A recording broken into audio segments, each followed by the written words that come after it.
हम मंजू महसमानी सुना रहा छी। डमरुआ हे गौरी लागेली चोर, डमरुआ हे गौरी लागे चोर, लागेली चोर गौरी लागेली चोर, गौरी लागेली चोर, डमरुआ हे गौरी लागेली चोर, डमरुआ हे गौरी लागेली चोर।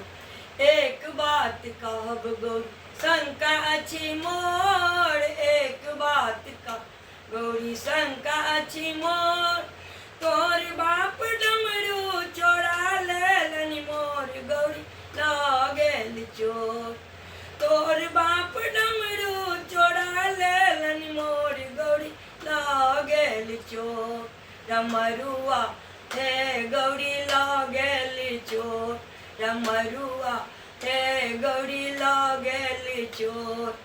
नकुडनी उकटू शिव नैहर मोर, जुनी उकटू शिव नैहर मोर, टुटली मड़ैया पर टुटली मड़ैया पर एतबाटी पोर, गौरी लागेल चोर, डमरुआ हे गौरी लागेल चोर, डमरुआ हे गौरी लागेली चोर। उकटब हे गौरी नैहर तोर, उकटब हे गौरी नैहर तोर, एक पर एक नैहरबा में चोर, गौरी लागेल चोर, डमरुआ हे गौरी लागेल चोर, डमरुआ हे गौरी लागेल चोर। कार्तिक गणपति लेलनि कोर, कार्तिक गणपति लेलनि कोर, चलली भवानी चलली भवानी नैहरबा के ओर, गौरी लागेल चोर, डमरुआ हे गौरी लागेल चोर, डमरुआ हे गौरी लागेल चोर।